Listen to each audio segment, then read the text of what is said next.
Angela, look at the time you are coming back home from work. This your bank job is taking too much of your time. You are always unavailable for me and for our son. Now, look at it. Junior has gone to bed. I've taken him to bed. This is a few minutes to 11. You're just coming back. Before Junior will wake up tomorrow morning, you would have gone to work. That boy has not seen your face in almost 2 weeks. We don't pray together anymore as a family because you are never around. Even pastor called me. He's complaining. He says, you don't come to church anymore. You don't do any activities anymore. This your job is taking you away from God and away from your family. You know I don't know how to cook. There's no restaurant I don't patronize in this area. I live like a bachelor. I look like a single father with my son. You know the nature of my work. I'm into IT. I work from home. I'm always very lonely in this house, especially when Junior is at school. Until I go and bring him from school, we'll now be living together like two bachelors. You worked very hard and prayed for this promotion. Since they made you the marketing manager of your bank, you became totally unavailable. I'm now regretting, why did I even pray for you to get it? Because I don't understand. Just because of money. Please, what is the solution? I can't be doing the household chores. I'm not good at it. We need a solution, please. Honey, please, I don't have the energy for nags, okay? I have a very high target. The higher you go in the banking marketing department, the higher the targets they give you on a monthly basis. Please, that is why I'm working very hard. Just give me a few years. Let me reach the peak of my career. So give me like 10 years. Then I'll be done and I'll be available for you. Marriage is a lifetime thing. Don't worry. I'll always be here. See, I've told you. Let me go and bring my cousin. Let me bring my cousin to come and be helping with the chores. We can enroll her in a school here and she will be with us. Okay, she has written her WAEC and her GCE. So when she's ready to further her education, she will always be here. We'll sponsor her. She'll be helping you with the chores while I'm away. You and I have discussed this matter off and on. We have been on this matter going to 2 years. I say I do not want that your cousin in my house. I mean, I don't understand you. Why would you bring a grown-up girl, a girl of almost 23, to come and be living with us and helping out with the chores? I mean, I don't understand. Look for someone else.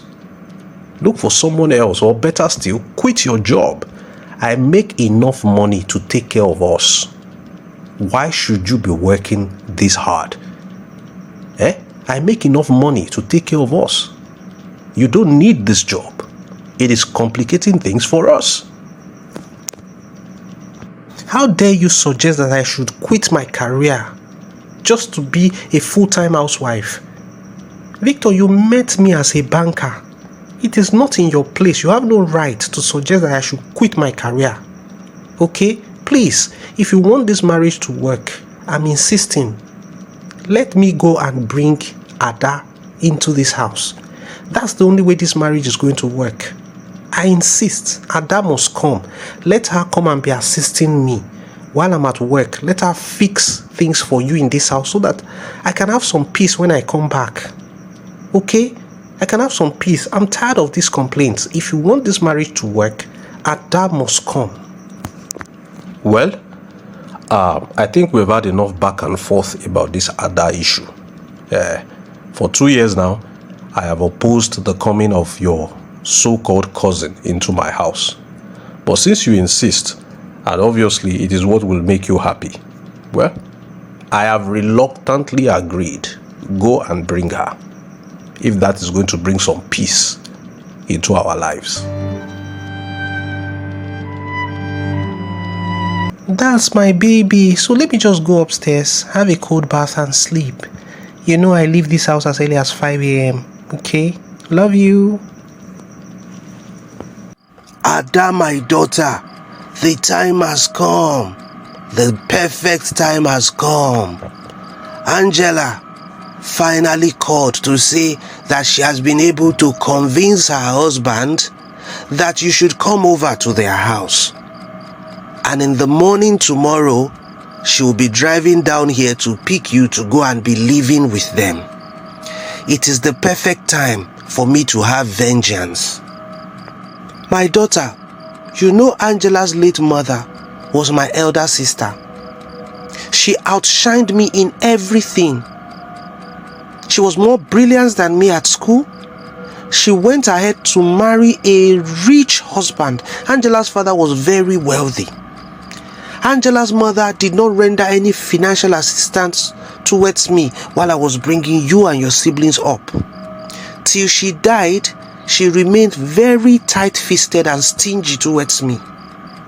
Now, I will not allow Angela to outshine you the way her late mother outshined me. Look at Angela. She schooled abroad and she's married to a very rich IT professional. Angela's husband is one of the richest IT people in this country. Look at you, my beautiful Adabeke. You're far more beautiful than Angela, even though she's far older than you. I want you to go to their home and seduce her husband. Put that powdery substance I gave you from the native doctor, put it in her husband's food. You'll be making his meals. Put it in his food, and he will never look Angela's way again. He will be fully focused on you. In little or no time, he will throw her and her son out of that house. Then you will become the woman of the house. That is the plan, my dear daughter, and I know it is going to work. Angela's spiritual life has died since she started working at the bank. She doesn't pray anymore, so I know that God will not be on her side. Go, my daughter, and become the madam of that home. Mommy, trust me now. I will do a very good job. You see the way I wind my waist and I make all the village boys crazy. I'm taking it to Lagos. We are going international now. That her husband that is very rich. I'm going for the bag. I am going after the money. Mama, don't worry. Our story has changed. The moment I step foot in that house, even without using the powdery substance, I see the way the man looks at me sometimes. He has been saying he doesn't want me to come, kicking against it because he knows that he is going to be tempted when I'm around. Yes, he's threatened. With the powder added to the equation, Mama, it's a goal. Let her come tomorrow. Let her use her own hand to bring the destruction into her home. I'm waiting for her. Honey, so finally, Ada has come, okay? I have told her everything she needs to know about this house. And I also told her how long it took for this to happen. Because I told her, I don't want a stranger in my home. You were insisting on us getting a maid, and I was insisting on family. The only person who is not family, who works with us, is the security man, and he doesn't step foot in my house. So I've told her all she needs to do, your favorite meal, how you love your laundry to be done and everything, okay? So I'm sure she's going to do a very good job. Well, that's fine if it makes you happy. Ada, how are you? Uncle, I'm very, very fine. Your house is very beautiful. And I want to promise you, you will not regret having me around, because there's absolutely nothing your wife does for you that I won't be doing. Okay? So, honey, well, there you go. I'm resuming work tomorrow. And I just want to tell you, there is a seminar we're going for. Yeah, it's like a workshop. It's been a long time coming. I told my bosses to put it off, okay, till I finally get Ada in. Okay, so when I go to work tomorrow, I won't be coming back home till next week. It's an important seminar and workshop. You know, it's a prerequisite for my next promotion. Okay, so Ada's arrival is just perfect timing.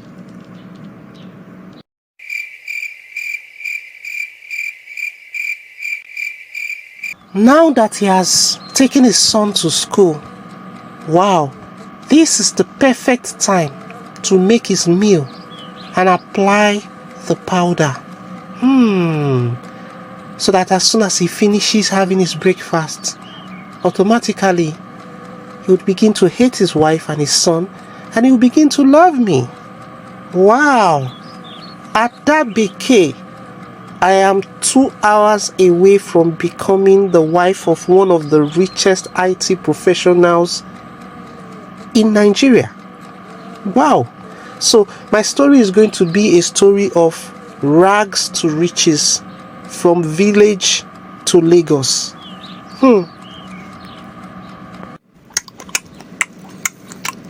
This is the best meal ever. You are the best cook I have ever seen. How did you make this food so sweet?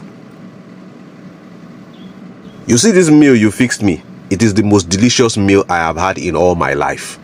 This meal, this delicious meal is making me to regret marrying Angela in the first place.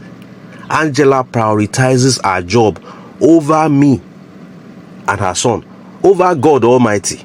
She doesn't pray anymore. She doesn't go to church anymore. Her job. Now she has gone on a 1-week seminar. She doesn't care about how I feel emotionally. She doesn't care about my welfare. I am married, yet I live like a bachelor. This meal that you cooked just opened my eyes to so many nonsense that I've been putting up with in this house. This 1-week seminar she has gone for, before she arrives back, I would have packed all her belongings to her parents' house. Let her go and be living with her parents. Let her go and be living with her parents. I am tired of this marriage. You know, I've always wondered, how can you have such a handsome man? The man is even very rich. Then you prioritize your job over him. It's not as if money is the problem. You just want to be a workaholic at the expense of your husband, such a handsome man, one of the richest young men in this country. She doesn't value you, and the way she's taking her job, don't be surprised, she might be dating her boss.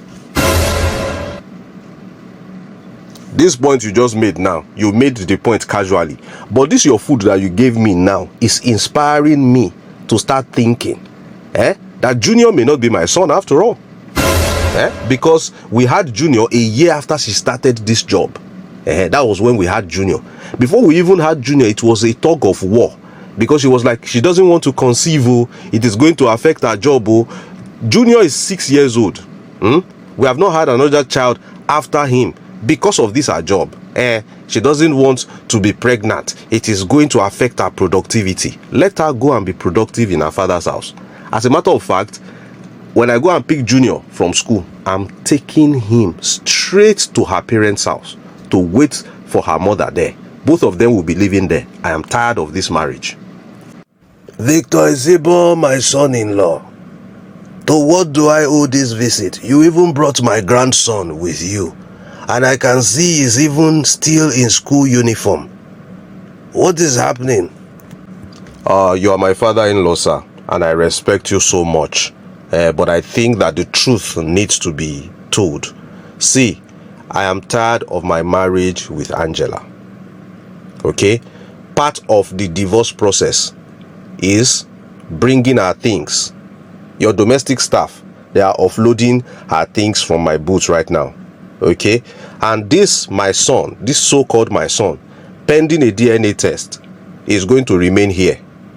Because I'm suspicious of my wife's addiction to her job. And I think that there's something going on between her and her boss. Right now, your daughter is on a 1-week seminar. She goes to work every day by 5 a.m., comes back by 10 p.m. Right now, she's gone on a 1 whole week seminar. I don't want her back. She will hear from my lawyers where she is. I respect you, sir. I just wanted to let you know. Come on, Victor, what has come over you? Why are you making decisions in such a hurry? You know that your wife is attached to her job, but there are no strings attached. I and my late wife, we brought her up in the way of the Lord. All my children are decent children. Even though I'm a wealthy man, I made sure I gave them sound and good upbringing in the ways of the Lord. So your decision is so appalling, it's preposterous. What is wrong with you? You're even denying your own son? Are you okay? Have you lost it? I am not here to exchange words with you, sir. I am a grown-up man, full-grown man, and I know exactly what I want for myself. This marriage is over.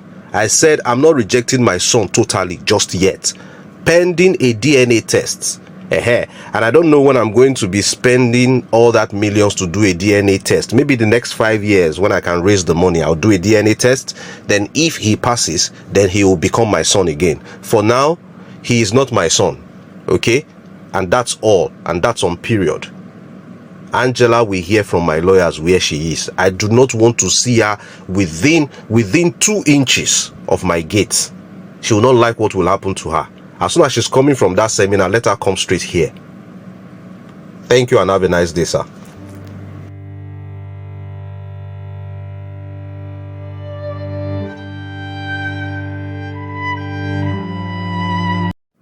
Why is Brother Victor Isibo doing like this?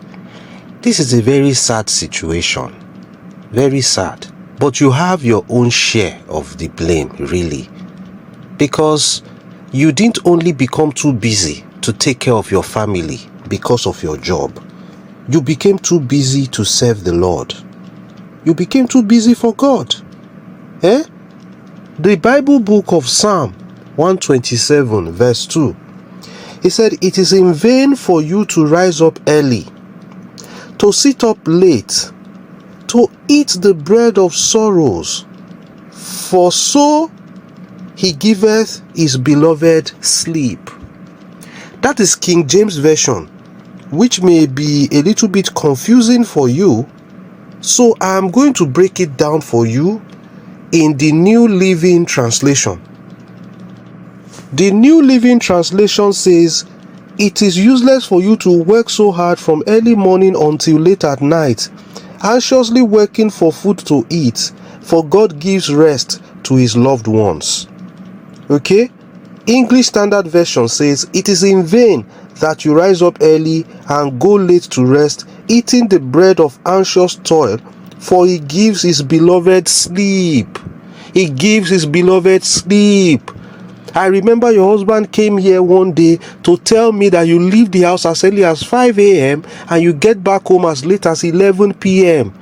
And every 3 months you go on a 1-week seminar. You go away for 1 week, failing in your responsibility as a wife to your husband, failing in your responsibility as a mother to your child, failing in your responsibility as a worker in the Lord's vineyard. You prayed fervently for this job. I joined you in prayers. You prayed. You just wanted to work. You wanted to work by all means. God delayed in answering that prayer because from the Lord's perspective and from my own perspective, you did not need this job. You did not need this job. Your husband happens to be one of the richest IT persons in this country. He even told me he could open the biggest shopping mall in the city for you so that you would be in charge and you will have people working for you. You don't have to toil from morning till night. But no, you want to be an independent woman. You want to be a professional. Your son is 6 years old. You don't have another one after that boy because you are too busy to even satisfy your husband on the matrimonial bed. This is appalling. Pastor, what do I do? What do I do? I just wanted to be an independent woman. I wanted to justify the certificate I got from the university. After all, my parents, they sent me to some of the best schools. If I sit back at home and allow my husband to open a business for me, it is still not justifying the certificate. That was why I did what I did. Please, I don't want to lose my family to my cousin, my own cousin, and my auntie, my mom's immediate younger sister. They have taken over my home, and I'm reliably informed that she's already 2 months pregnant.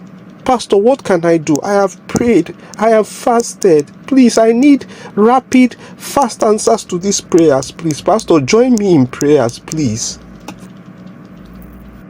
I am praying for you, Sister Angela. I am really praying for you. The Bible book of Luke, chapter 15, verse 22 to 24 says, "But the father said to his servants, Bring forth the best robe, and put it on him, and put a ring on his hand, and shoes on his feet, and bring hither the fatted calf, and kill it, and let us eat and marry. For this my son was dead, and is alive again. He was lost, and is found." That is the Bible portion that talks about the prodigal son. In your own case, you are a prodigal daughter. You stopped coming to church. You stopped praying. You stopped being a wife. You stopped being a mother. You sacrificed all that on the altar of your career. Now that you have retraced your steps, the Lord is going to accept you back like a prodigal daughter. Pastor, I have realized my mistake. I told you, I tendered the resignation already. Because the truth of the matter is, money is not the problem. Okay? I'm going to pursue another career that will enable me fulfill my role as a wife and a mother and as a worker in the Lord's vineyard. Yes, I've saved up enough money. I'll start a little business. But I need my husband back. My son and I will live with my father now. That's not how it's supposed to be. I have become a laughing stock. Please, Pastor. I am praying for you. Continue to pray with those Bible portions that I gave to you. Continue to fast and pray until you get answers. Don't stop. Don't slow down. Okay? Continue to pray.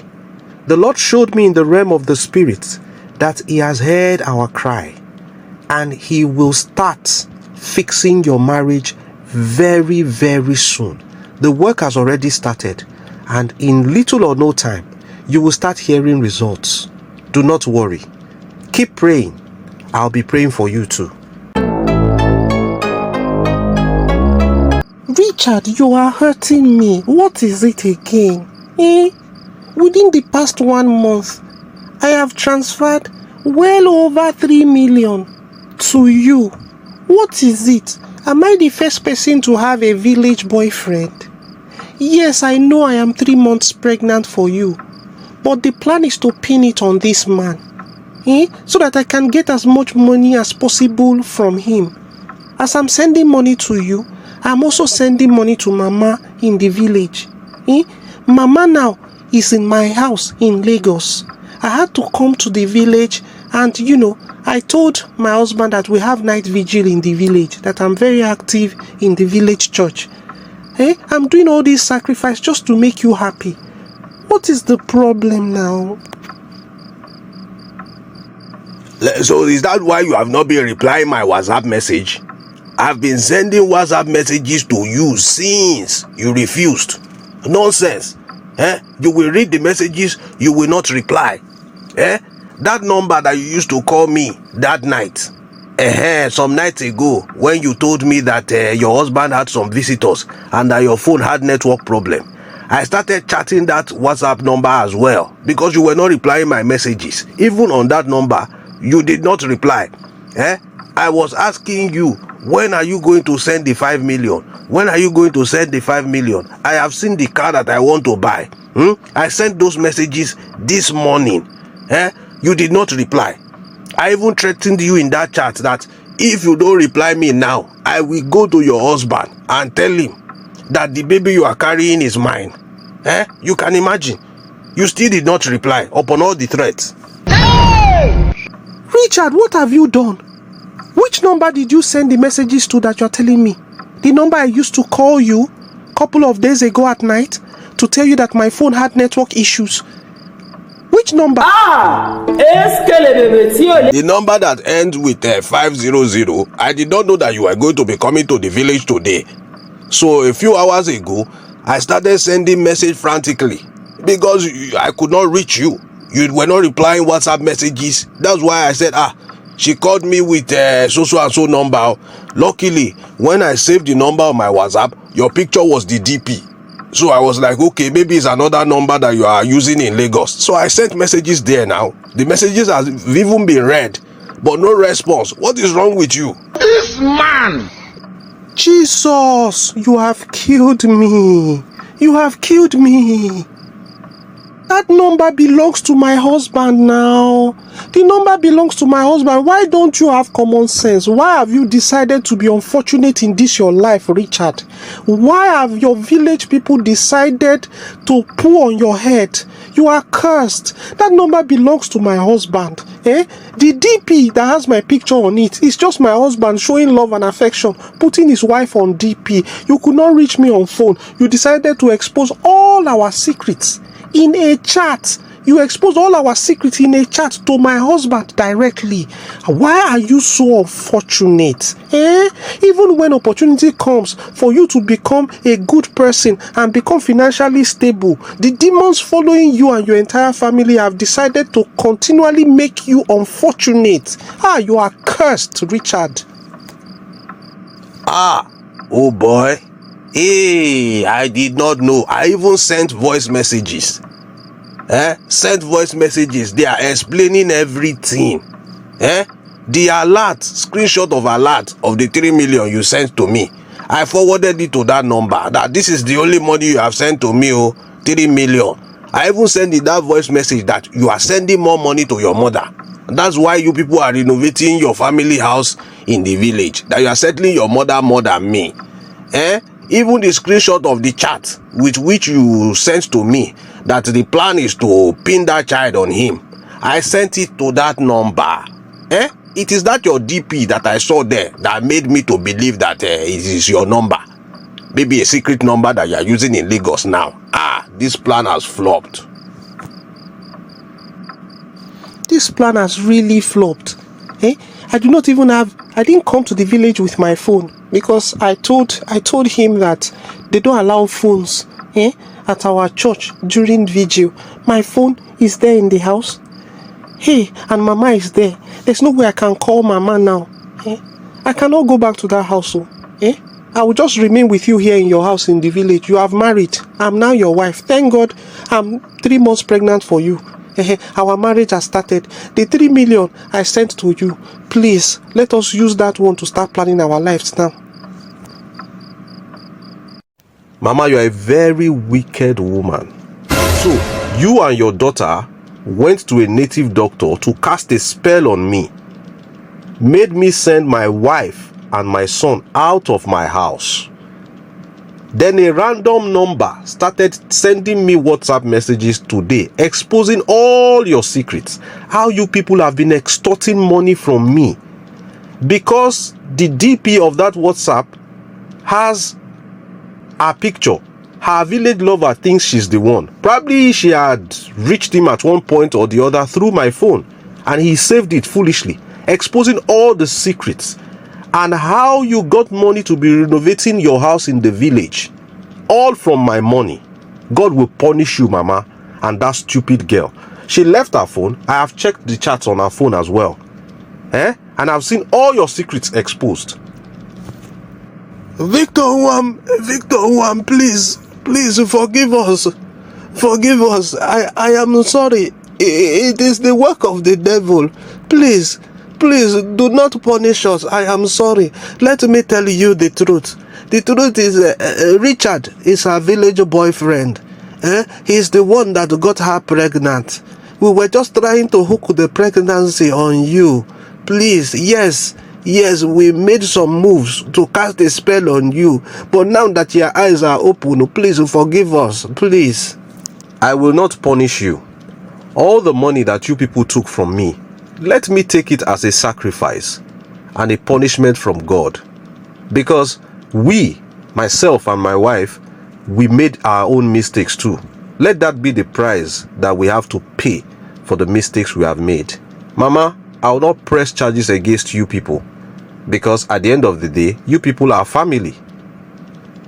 Get your things and get out of my house immediately. You have just 5 minutes, after which I may decide to change my mind.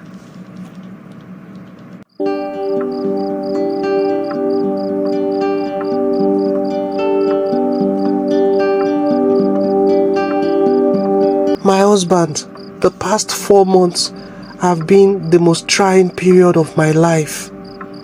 This separation of ours was really hard on me. Thank God, I resigned from the job and I went back closer to God, and God fixed my marriage again. Please, open a business for me. Let me employ sales girls.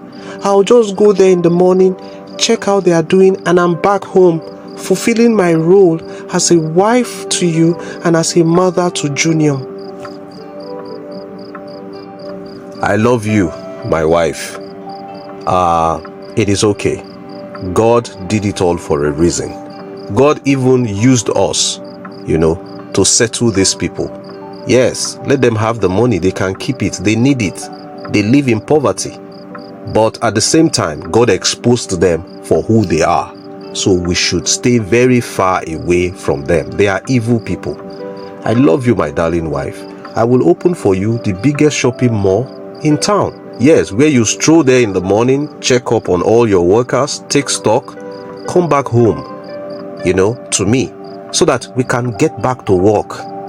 Junior deserves a younger one. The days of going to work in the morning, coming back late at night and being too tired, all those days are all over. I love you, my darling wife. I'll be coming back very soon. Let me go and check on Junior in bed. As soon as I see he's okay and he's sleeping, I'm coming back for you. Junior deserves a younger one as soon as possible.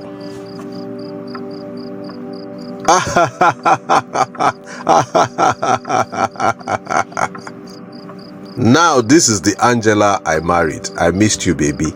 Check on Junior and come back to daddy. I'm waiting.